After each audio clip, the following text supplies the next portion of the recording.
Welcome to Pushing the Boundaries of Traditional Outsourcing. This is Lamis Abu Rama, Executive Director of the RPO Association. I'm excited to be joined by a great friend of the RPOA and an advocate for RPOs, Andrew Brown with Cornerstone Ondemand. Hi, Andrew. Hey, good morning, Lamis.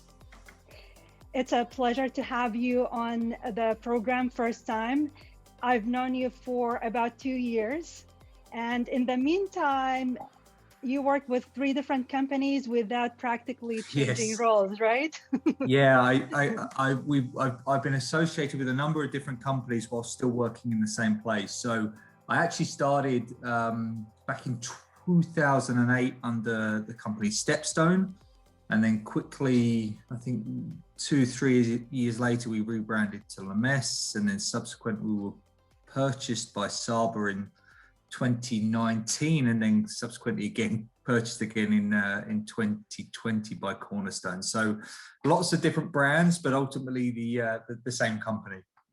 Yeah, and you've been in the space of basically talent technology for the past 10, 15 years. Yeah, don't remind me. It makes me feel a bit too old. Yeah. Hey, you're keeping all your black hair, no gray hair yet, so you're doing very well, I would say. Well, we're happy to welcome you and welcome Cornerstone, a new partner for the RPO Association. Now, before we get started with our conversation, I would like to welcome all of you, our audience. We have a remarkable group of RPOs on the call. The format of today's webinar is conversational.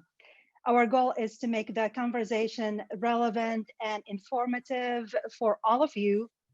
So Andrew here to share his perspective, but we also welcome your perspective and your questions. With all that housekeeping taken care of, let's get started. Andrew, the inspiration for today's topic was some of the recent shifts that you're seeing in the space, working with many RPOs and outsourcing companies. So set the stage for us with an overview of the evolution you're seeing in the outsourcing landscape. Yeah, thanks, Lamis. So I thought it was interesting to start with a bit of a look back.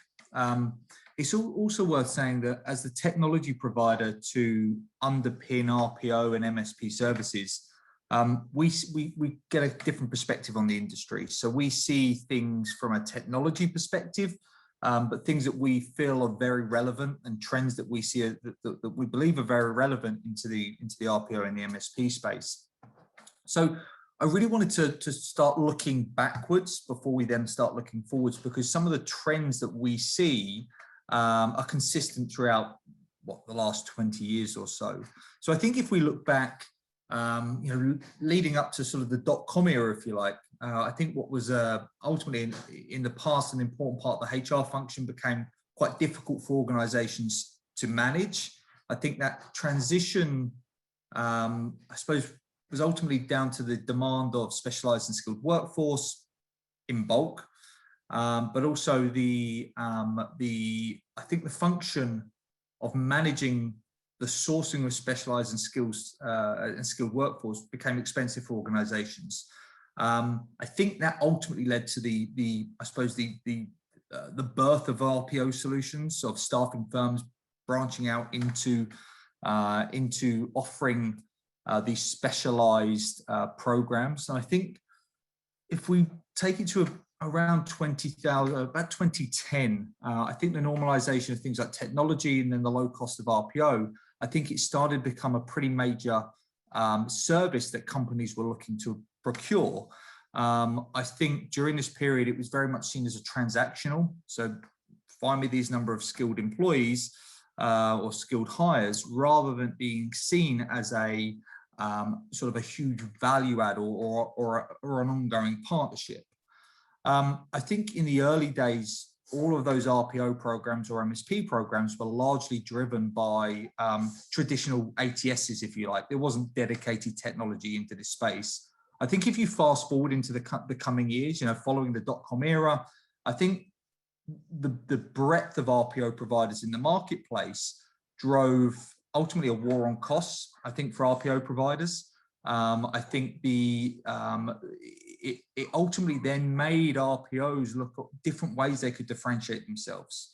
So the way that we ultimately see is different ways of differentiating. One, the big drive was to no longer be sort of transactional, but then become a valued partner of these organizations and try and find ways to go beyond the traditional lines of what an RPO had become, which is that transactional relationship. I think during that period, more of an emphasis was placed on finding the best candidates. It became a bit more of a competitive marketplace for finding the right skills. I think the jobs were changing, the skills that you were trying to attain were certainly changing. So it became something that the RPO ultimately then relied more and more on technology to try and drive either efficiencies into its business or in some instances, a differentiation into their businesses. So it'd gone from really a transactional program into one where how does a technology truly underpin and drive efficiencies in RPO's organization? From our point of view, big drives on things like better candidate experiences, mobile enabled platforms. How do we attract, how do we drive an employer brand, or how does an RPO support an organization in driving its employer brand? And then we had, I think, the boom of sort of 2013, 14 was get me big data. How can big data support my organization? All of these things became a requirement for an RPO to deliver, but ultimately the RPO needed a solution in order to underpin that. And then we have things like talent pipelines. Traditionally skilled workforce was relatively straightforward to get your hands on in the early days to a degree. But then I think the emergence of things like talent pipelines. So no longer a database of just thousands and thousands of records, but filtered, warm, skilled candidates ready to deploy for organizations, especially as those organizations flexed and scaled based on, I suppose, the ever demanding increase for different types of skills and the ever changing job landscape, if you like. So what that led to in the technology space was the rise of a CRM versus an ATS. And I think with constant pressures on RPO margins, I think RPO providers also had to find other ways of driving efficiencies into their organization. So with that, the pressure was on the technology to try and support that further. And as a technology that has supported the industry for 20 years, our view was certainly how can we drive more automation, things like artificial intelligence, chatbots, machine learning into technology to drive better efficiencies into a program or workflows that RPOs are delivering into to their end clients. So that's sort of one area. I think when we look at other factors that have, from our perspective, that have really driven change in what we've seen is the skill shortage. And we've spent a long time, and I think we've written white papers together about the skill shortages, and ultimately it driving organizations to think about different ways of attracting and hiring the best skills, and then ultimately the role of an RPO can play in that delivery. You see things like the inception of things like total talent programs, so that breaking down of the traditional RPO and MSP programs and the borders between HR and procurement, have they finally come together and are working at one to forget about who owns the program, but find me the best talent. So I think with that, and with organization wanting better visibility of their workforce and the ever shifting, I suppose, landscape of the workforce, driven in part by remote working, gig economy, we see an interesting trend, and we have done for the last couple of years, around this kind of emergence of these total talent programs. What I find interesting is when we talk about this, is different perceptions from different organizations within the same place. So, I could have two conversations in the same day with different providers. One will absolutely be gearing up to go and deliver total talent programs tomorrow. The other one will say, it's a bit of a buzzword. Is it really a thing? So it's definitely a conflicting messaging, or it's conflicting views depending on who you speak to and ultimately how they see it. But then when we look at what we think's happening going forward, I think it really starts to become ever more interesting around the reliance on RPOs and how they have to continue to evolve the service from just that original transactional tool or transactional relationship to that of how can they continue to add value into organizations. And then we're seeing a trend of, again, driven by things like the skill shortage, which seems to be the constant throughout the last 20 years, is find me the right skill. But as that becomes more and more of a demand for organizations to find the right skills and also the skills for tomorrow, we're seeing an interesting turn of this talent, yes, but also with organizations putting more of an emphasis on what can an RPO do outside of the traditional hiring side of things. We've seen an emergence, or certainly an emergence in conversations or rhetoric, if you like, around skills versus, or reskilling versus rehire. And I think that leads to such an interesting proposition as we see it around how far does an RPO program go? And I think in recent years, they have evolved how far they will go in a relationship. We've seen instances, and I won't mention the client by name, but we've been working with a client recently who have delivered a internal mobility program, which 10 years ago wouldn't have been something that organizations would have wanted them to be involved in, but ultimately now they're supporting internal mobility programs and are finding new ways to drive value into organizations outside of the hiring of skills, if you like. So I think the conversation today was, let's have a look back. Where have we come from? How has it evolved? What role does technology play in that? But also some of the super exciting stuff that we see coming. We certainly have conversations around. And I think a lot of these sessions is validation. Is that what everyone is seeing? Is it a buzzword, or are these real tangible things that are happening within the marketplace now? And how, as a technology provider, are we going to evolve our technology to ensure that we continue to underpin and power RPO programs like we have done for the last 20 years? So I think I'll leave that sort of introduction there and happy to take any questions. That was a lot of information on the evolution of what happened with RPO, and we would be interested to hear from our participants whether you agree with Andrew. Is it what you're seeing from your perspective? Are you seeing something different? I've been with the RPO Association for more than 10 years now, and I was listening to you, Andrew, and thinking through experiencing the same thing with the organization. As an industry association, our mission is to educate the marketplace about RPO. What's been interesting is, as RPO has been evolving, that education has been evolving as well. So over the last few years, we've been talking about things like recruitment marketing, which traditionally was not part of that RPO. The employer branding and the candidate experience you touch base on. We started reporting on that maybe 3-4 years ago.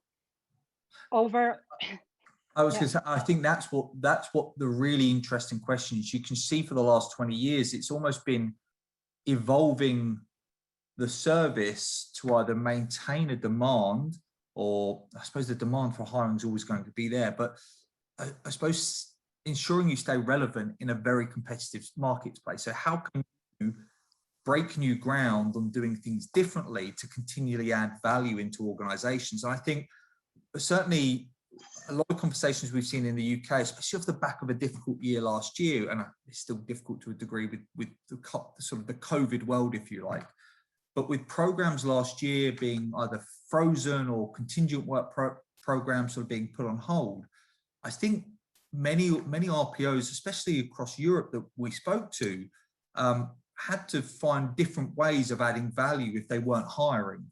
So what could they do? And reskilling was quite high on people's agenda to say, well, actually, organizations we work with, they're not going to go and hire 500 people this year, but they want to train their existing employee base to ensure they're geared up for the jobs of tomorrow. And then it flows conversations from things like skills assessments. Where do they sit?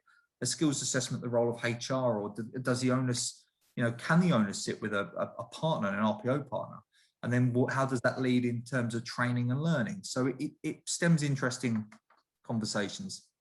It does. And you touch on the skills shortage and the skills gap. And I want to bring an interesting research here from Gartner. They did in 2019, so just before the pandemic, but they had participants of 3,500 managers. And 3 of the results of that survey are very relevant and insightful in terms of the skills shortage.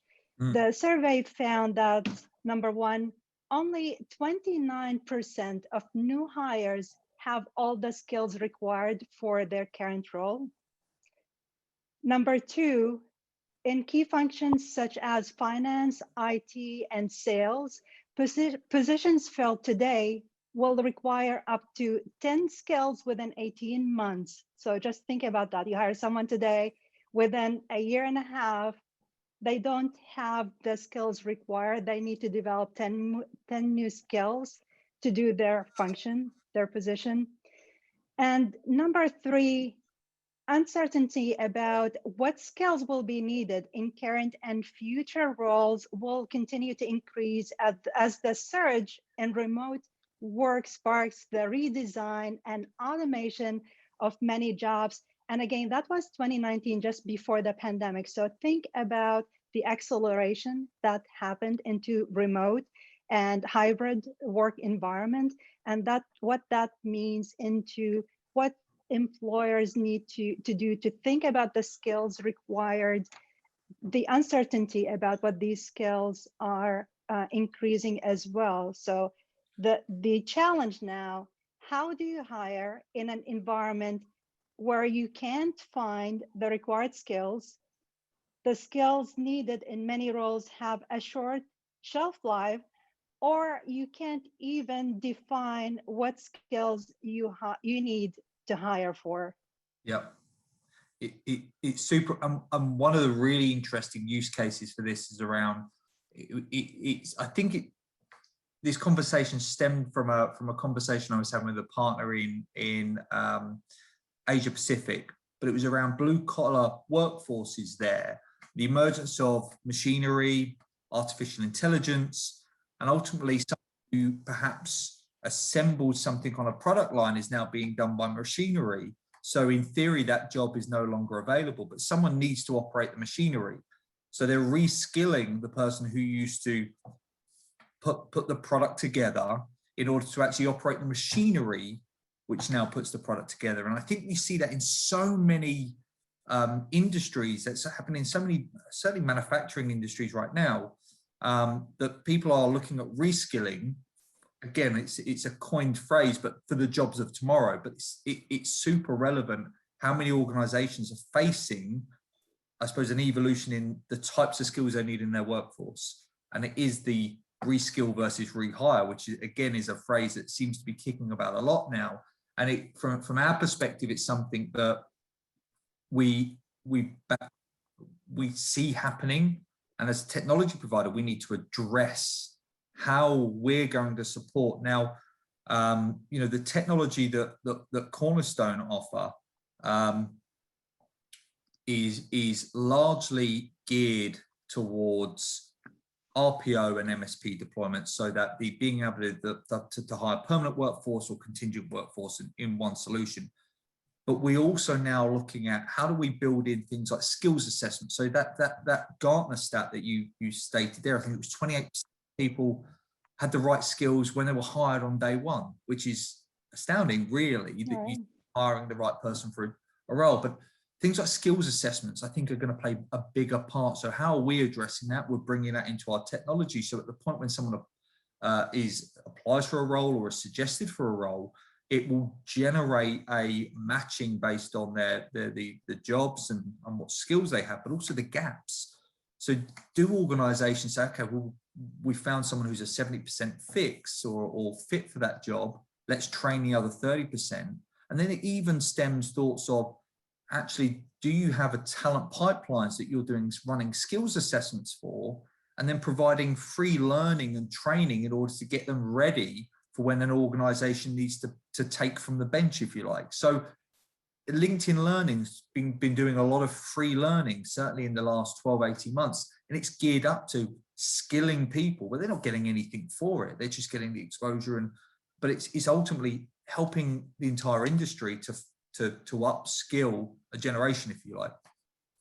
Yeah, and our question for the audience here, we want to know, what do RPOs think in terms of direction navigating this space? Do you see reskilling as being part of an RPO evolution, or is that potentially a risk? So I'm going to run a poll here quick.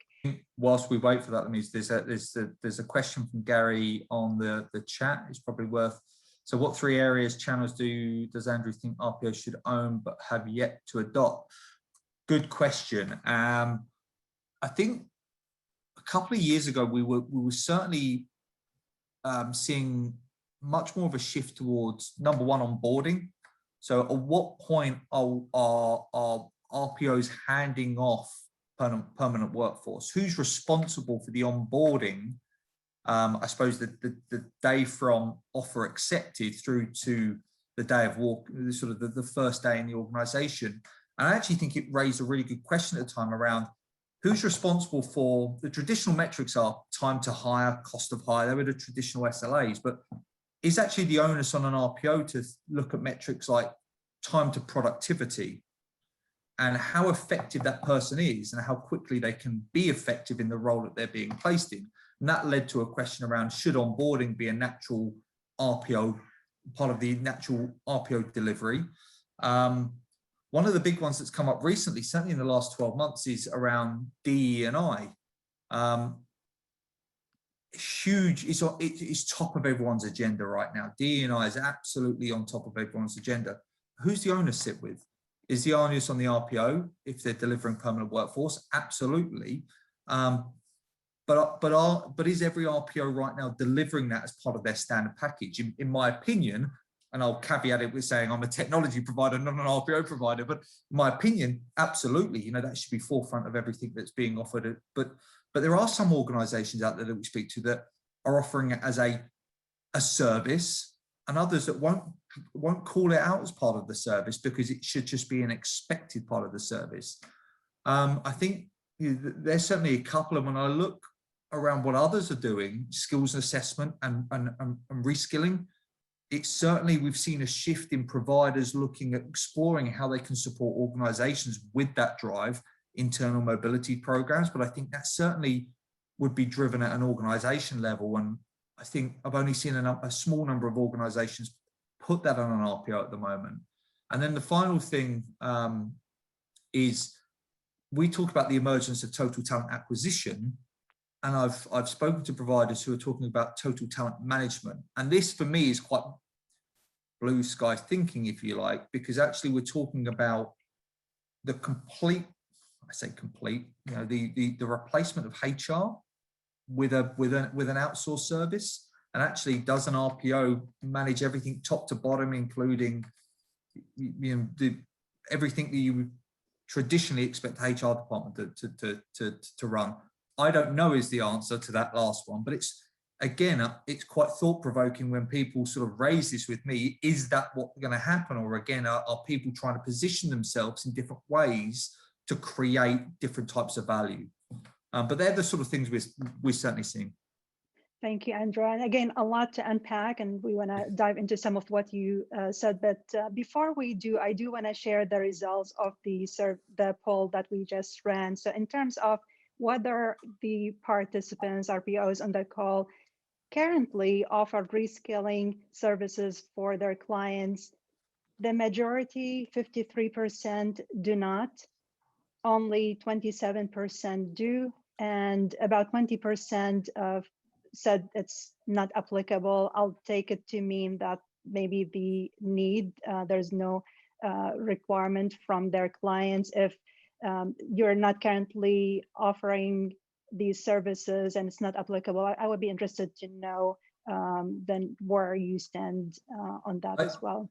I look at those and I'm reassured by those numbers, because it often is a conversation that we have, or we're part of a forum that discusses reskilling, and you do wonder.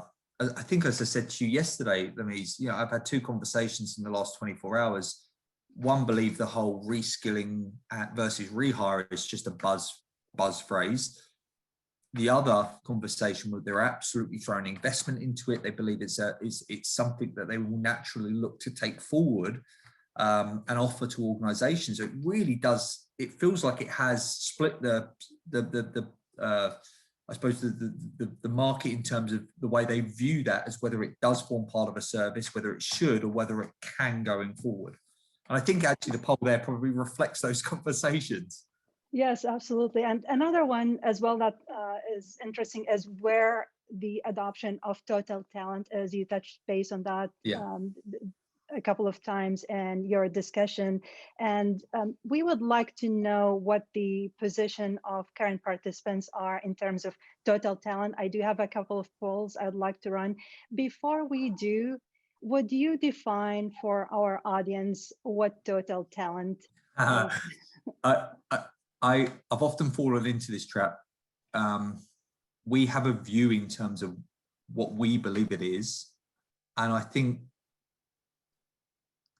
that's been agreed with, but it's also been, other people have different views in terms of what that is. So at a very basic level, our view of sort of total talent is driven by things like the skill shortage. I think the increase in remote workforce, gig economy, and I think for us that's driven the emergence of blended solutions, in the sense of organizations saying, hire me 500 people, irrespective of their contract type, just find me the right people for this particular piece of work.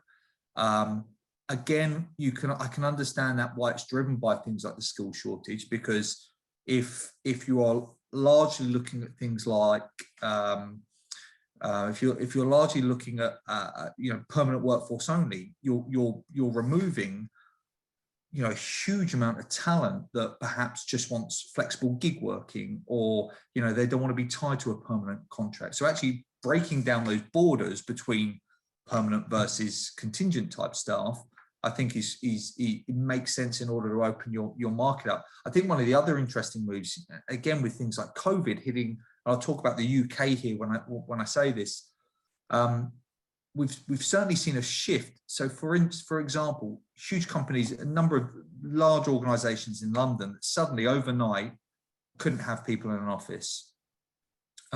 Traditionally, everyone would travel to London and be working in office. What you've seen now is actually organizations embrace remote working because they've been forced to, but it's opened up their talent pools from just someone who can travel into London on a daily basis to saying, well, actually, if we're happy for them to be remote, it opens up a huge talent pool outside of London, or the regions outside of London. And actually, it broadens our ability to go and find the right skill in different areas, because that location issue sort of goes away overnight because of as a result. But I think our view of the world is that blended permanent contingent. The lines are sort of eased, if you like, between those two traditional borders. So basically, total talent acquisition, it's just find me the hire, no matter what the job classification is. That's pretty much, yeah. At a basic level, I'm sure it's far more complex than that, but yeah, sure. At a basic level, yes. All right, so let's launch this poll, and we're interested to know if your company offers RPO only, MSP only, or total talent acquisition, none of the above.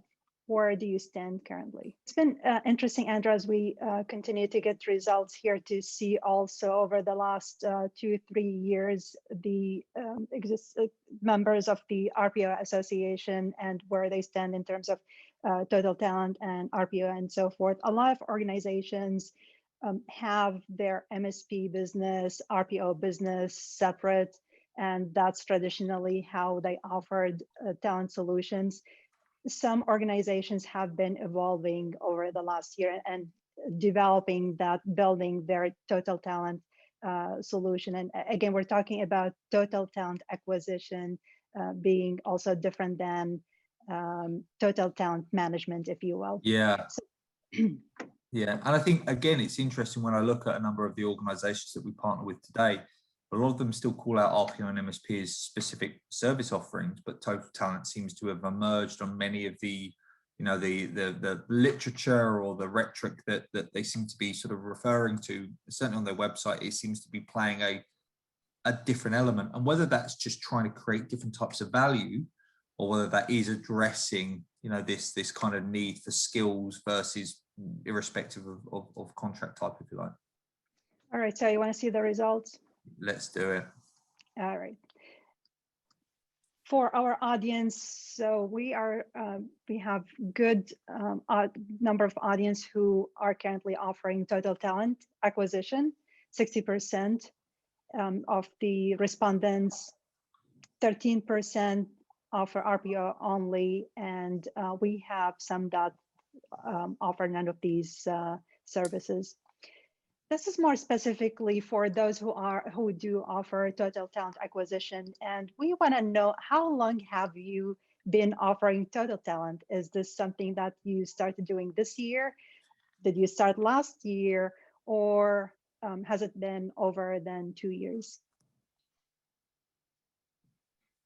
The adoption of, go ahead. I was going to say, this will be a really interesting outcome, because I think for us, we've certainly seen I'd say the emergence over the last couple of years, but companies really only embracing it, I'd say, in the last sort of 12 months or so, maybe 12, sort of 16 months or so. So it'll be interesting to see whether that sort of mirrors with what the responses are here. Yeah, absolutely.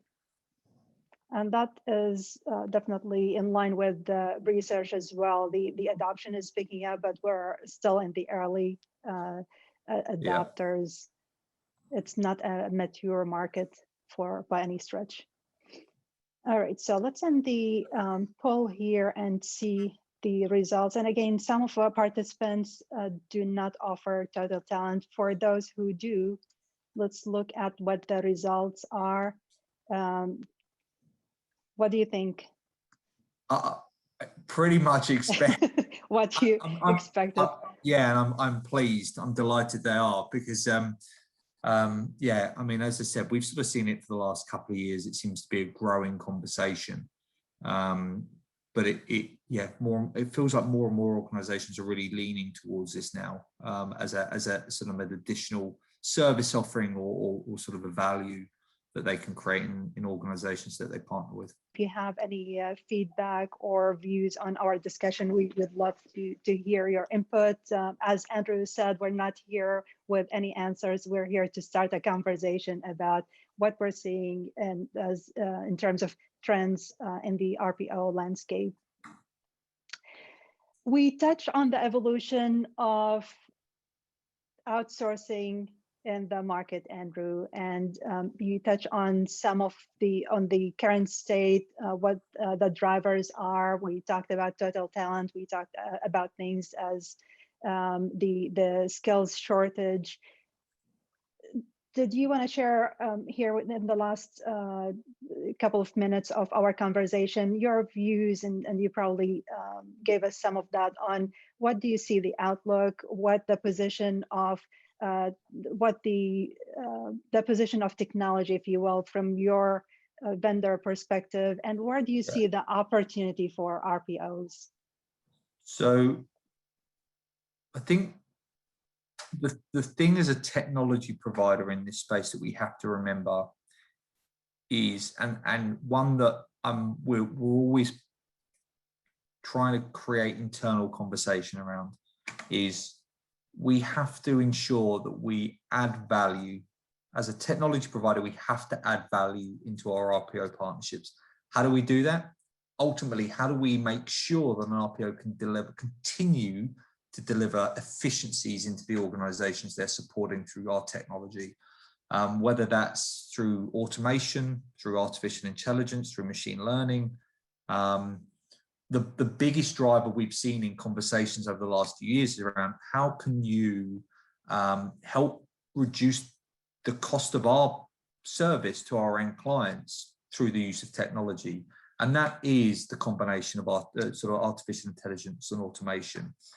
If we can, as a technology provider, take the reliance on recruiters becoming a admin of a technology and become a recruiter again, then we're doing our job. So what I mean by that is too often you see technology that requires a recruiter to sit there and input information into multiple different fields and click a million different buttons in order to process candidates. That's the job of the technology. The job of the recruiter is to build lasting relationships with candidates and provide a fantastic candidate experience.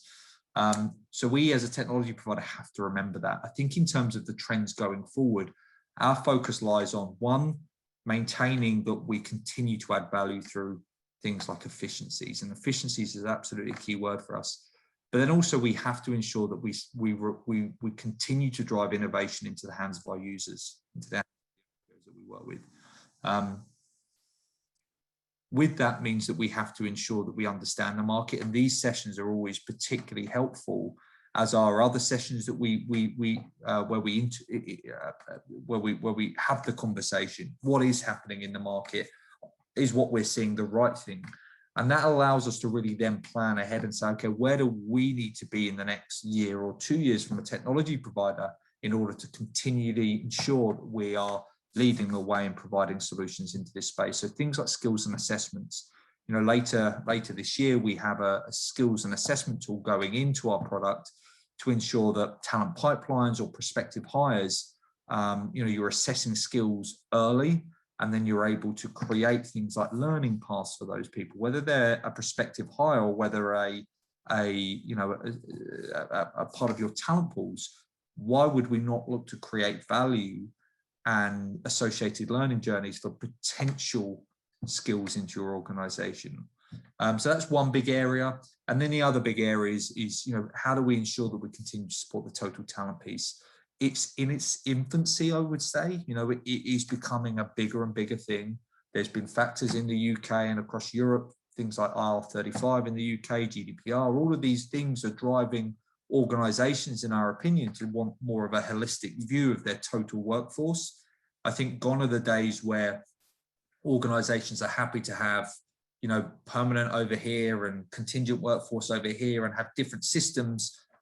There really is a drive to say, I need to understand my complete workforce, and then that ultimately means technology is either heavily integrated or seamlessly integrated, or it means technology can look across your entire workforce. I think that's the powerful place that we're looking to be in, or we are to a degree, is skills, total talent, holistic view of workforces. I think that opens a lot of doors. So I think certainly my view is remaining, ensuring we continue to deliver innovation, but making sure that we remain aware of our duty to drive efficiencies into RPO programs through technology. Hey, listen, Andrew, we're at the end of our time, unfortunately, but not at the end of the conversation. We'll keep this conversation going, and I know the association will continue to report on these trends, and total talent has been an interesting topic that we're doing expert panel discussions around it. Great. I was going to say thank you everyone for your time. I know we've probably overrun by a few minutes, but it's been an interesting conversation. So thanks you for the questions. Very good. So first of all, if you're not familiar with the RPOA, this is your first time attending a session, we welcome you and welcome everyone else. We are a member-driven organization serving the entire global RPO ecosystem and striving to be the place to go for RPO.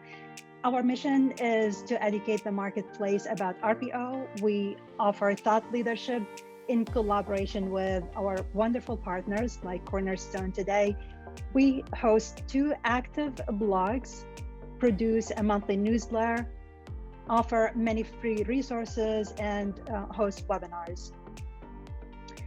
We have 2 webinar programs. The RPO Leadership Forum is a monthly webinar series scheduled for the second Tuesday of each month at noon Eastern Time. Each month we host 1 or 2 webinars, 30 minutes each, on a topic of interest to RPO providers or talent acquisition and HR leaders, effectively RPO clients. A few of our upcoming events this month on Tuesday,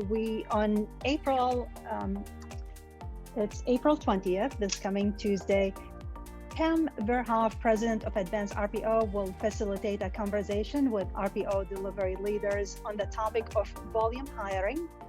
This webinar is for talent acquisition and HR leaders. On May 18th, we have 2 webinars at noon. Joe Mater, VP of Marketing at Brazen, will explain how to build a hybrid recruiting approach with the power of virtual hiring events. And then on the second half of the hour, John Chapman with Human RPO will be speaking about how to create an engaged and motivated workforce in a webinar titled Culture by Design. June 1st, we have Andrew coming back for another event and a expert panel on global RPO.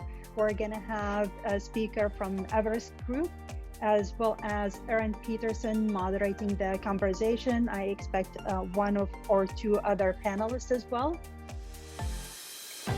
You can find a list of all these events and sign up on the events page on the RPOA website. You can find webinars on demand as well as other free resources on the RPO Academy on the website. Finally, I hope you enjoyed today's conversation. Please stay connected, stay engaged, and stay informed on what's happening in the RPO world today by tuning into the RPOA, the place to go for RPO. Thank you very much, Andrew, for an informative and fun conversation. Look forward to having you back. Thank you all for participating as well. Look forward to seeing you soon. Have a great day, everyone.